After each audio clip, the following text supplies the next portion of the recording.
Ashanana jirtu ya jare. Barri bara odut. Nagaa keessanii. Akkanan bakka bu'ee dhufee dhaabbata tokko. Dhaabbatichi waamee jedhama. Waamee jechuun gabaa jiru. Waldaa Machooftota Itoophiyaa.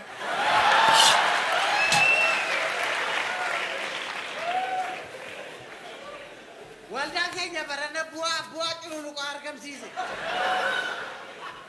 Utuu koronaan mataarraa nuyyuu. Utuu qawween mataarraa nuyyuu.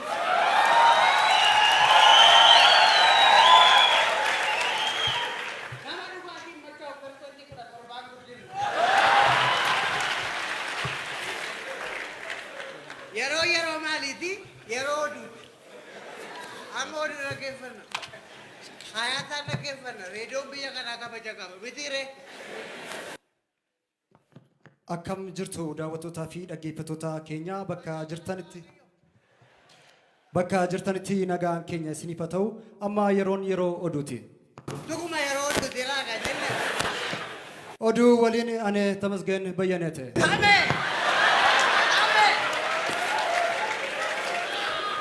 Tamee beektu isa bara boo'ee nu boonsiseera. Gadi tamee qaattil. Biyyoota addunyaa kanarraa lammiilee ishee baay'ee gammachiisuun beekaman keessa Itoophiyaan sadarkaa arfaffaa irratti argamu isheetu himame. Ameerikaa, Siwiidinii fi Norweetti aanuudhaan sadarkaa arfaffaa irratti argamtis jedhameera. Babal'ina oduu kanaaf tola eebbisa.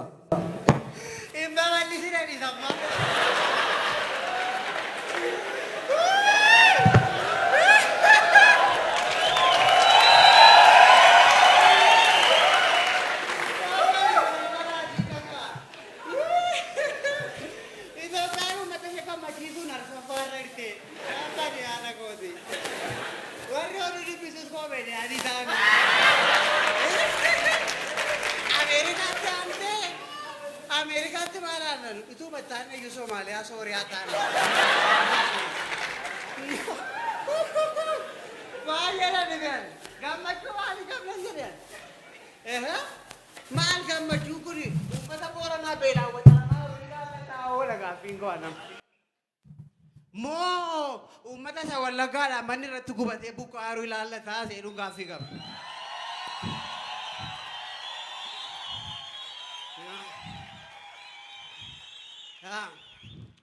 Booddee si deebisa.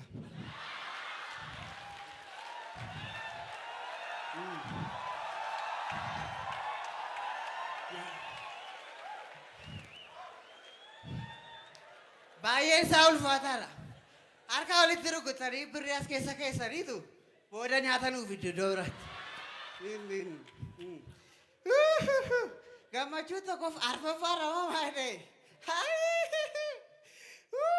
Mee ta'u mee warra odeessu dhaggeeffanname galatoomi baay'ee. Galatoo. Ada manaa kottaa ishee dhungannaa akkasii har'a narge. Baay'ee waan ajaa'iba. Hirree kaamiriidha. Mee ammas oduu dhaggeeffanname itti fufne. Odeessi mee Tamasgeen Bayyanaa.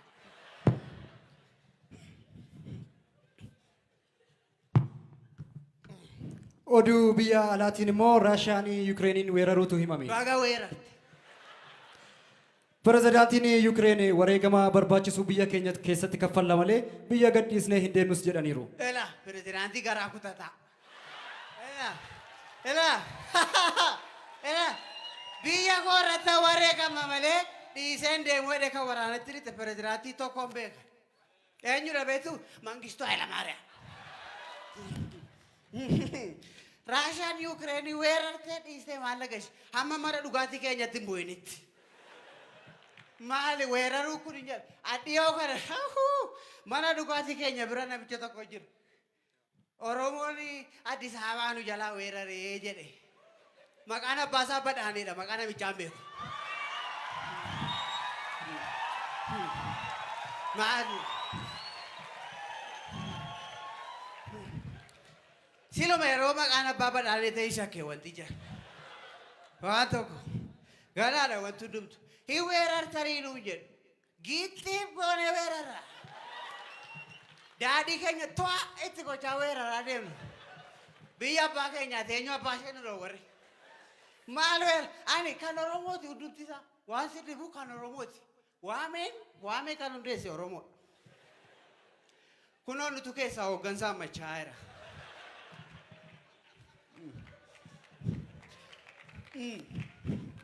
Kanaafi anamma qabeenyi Oromoo daangaan qabu. Dhugaa dubbachuudha. Ammas Addis Ababaa jiran kana Finfinneedhaan inni itti falmin. Haadha ishee achi deebisanii bararaadha jedhan. Ani immoo bararaa humtuu Oromoodhaan jedhe. Bara haaraa isa jedhu irraa dhufee. Waan tokko. Wanti kan Oromoo taane hin jiru biyya lafaa kana. Kan isin waaqi garaa gurraacha mataa isaa kan Oromooti.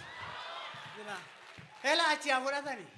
Ela durii bara jaarraa 16 keessa Oromoon akka kana dhugaatiin hin dhufi iddoo tokko taa'ee hin dhugu yeroos hin deema ture. Utuma deemu akkas gara gaanfa Afrikaa kanarratti deemu biyya wayii argan. Achi booddee Somaaliyaa jedhan. Maal jedhani ree? Somaaliyaa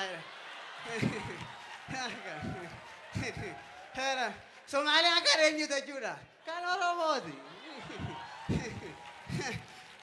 Beekaanis ne tooraan deebi'a gaaffiin keenya jenne malee amma Somaaliyaatti deema. Maal qoosti jarri jedha. Ilmi badhaanee maal qoosti jedha. Elaa kana qofa min akkas gara Aksuum kana beeka warra mana dhugaatiitti nan hima. Siidaa Aksuumii kan dhaabe Oromoodha. Waan tokko gaaffii kan hin qabu. Nutu dhaabee achi as deebi'ee mana dhugaatii jirra amma kun. Achi turee manii kun akkas reettii baay'ee argani. Garanaan immoo hoolaa baay'ee argani. Achi keessaa tokko dabballee tokko jira sirna gadaa keessa. Dabballeen immoo dura bu'uu baay'isa miti akkuma beektan. Achi dabballee kun reettii kana hirruu ho'e. Achi abbaan gadaa eeyyee reettii hiraa jedhe. Achumaan Eertiriyaa jedhanigaa. Achumaan Eertiraa kan eenyuuti? Kan Oromooti. Jarra deemsisani. Maal kana qofa? Akkas deemani gara dhiyaa Afrikaa. Gaafa dhaqani warri dhiyaa Afrikaa kun nama ta'anii waan biraa ta'anii hin beeku.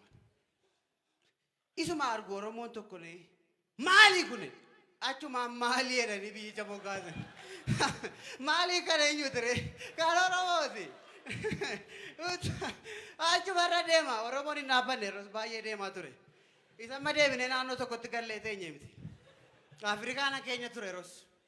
Achi booddee utuma deemutti abbaan gadaa lafa boqotu dhabeetu mana naa ijaara. Maal jettane naa ijaariyaa jedhe. Naayijeeriyaa jedhani gaachuma. Maal godhu ree? Maal godhu? Naayijeeriyaa kan eenyuuti? Kan Oromooti. Mana ijaareetu abbaan gadaa akkastu dhaabatu haadhi siiqqeen tokko siiqqee ishee qabattee dhufte. Gaafa siiqqee ishee qabattee dhuftu seenii hiyyette haadhi siiqqee. Galii hiyyette Seneegaalii hiyyette achuma. Achumarra Senegaalii jedhaniga. Senegaal kan eenyuuti? Kan Oromooti. Heera mootummaa naannoo Oromiyaarra qullicha jedhee taa'ee jira. Kanadha. Achi booddee sadeemu Senegaalii keessa amma taphataa tokko jira. Maaneedha. Taphataa maaneedha. Nama keenya. Badaa. Nama keenya jaallattanis. Nama keenyadha maanee. Ofirraan deebinaa. Nama keenyadha. Akka waldaa waametti sponsora gochuu yaadaa jira nuti. Maanee kun maal ta'a haadha isaatuu faranjii tokko wajjin jaalala jalqaba. Achi faranjii kana wajjin waan godhanii ji'a 9 lammaffaa sa'aatii 6tti mucaan gurraachi tokko dhalata. Isaan kan eeganii mucaa xiqqoo fuula ifaati mucaa gurraachi gaafa dhaabatu hundumtuu mana keessa dhaabbate. Maane tuma jedhanii maanee ta'ee hafee mucaan. Maanee kan eenyuuti? Kan Oromooti. Akkeenya hundumtuu akkeenya. Waan jedhani kan keenya. Waa'ee Senegaalii deeggaddaa soomna mana dhugaatii. Taphattoonni Itoophiyaa dhaqaniitu mo'amanii galanii jedhan. Maalirraa eegdan sinsila? Dhugaadha taphattoonni keenya baay'ee taphatan. Asii achi gara goolii isaaniitti baay'ee taphatu. Dhugaadha. Ani goolii egaa Itoophiyaa baay'ee jaallatu taphattoonni keenya. Isa gashuudha kan dhiisaniitti kan. Isa iyyuu Itoophiyaan goolii tokko gashii ta'edha egaa. Mana dhugaatii raasoo akka hamee wayii. Akka nama beekaa ta'e hin beekanii na biratti hamatu jara. Achi booddee isa yoo Oromootu gashe malee biyyi kun kuftee turte jedhan. Ay Oromoo. Achi booddee ani moo dhiisaa wanta kana na farsinaan qorannaan jedhe. Akka nama saayinsiif teekinooloojiitti amanu tokkootti. Gaafan qoradhu goolee gaan Itoophiyaan goolee afur dhugees Oromoo ta'e arga. Elaamee haasabana. Nuti galees gashineesi wantichi Oromoo malaallata.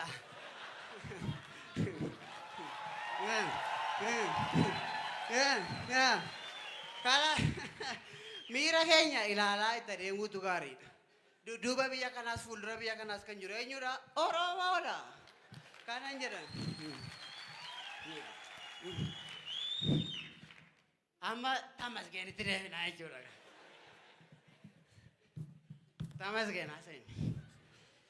Egaa daawwattootaaf dhaggeeffattoota keenya oduun keenya kan haga ammaa kanatti turedha. Mee oduu keenya xumuruun durammoo wallee tokkoon isin afeera. Walleen kun yeroo ammaa kana miidiyaa hawaasaa irratti baay'ee kan faarfamaa jirudha. Waliin bashannanee walitti deebina. Haa ta'u bashannana wallee wajjin wallee baay'ee jaalladha.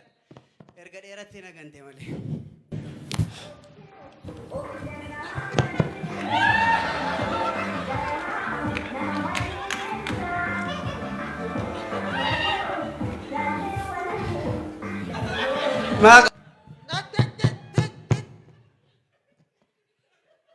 Haasaa sin afeerra moo sirba sin afeerra jedhanii. Maaltu garaa nama madeessa? Sagalee ishee garaa nama madeessa naan. Ay aartii Oromoo akkasitti abbaa argite gudee damtaa maaloo. Mee jedhime waatu jira. Daawwattoota keenya weellistuu wal adeemtuun kuni sirba bareedaa kana yeroo gadhiiftuu interviyuu miidiyaa tokkoof kenniteen hojii kanaaf fakkeenya guddaa kan naaf ta'e aartistii Andu'aalem Goosaa guddaan galateeffadha jetteetti. Achiidha Andu'aalem dhimma kana irratti ibsa gabaabaa barbaanna.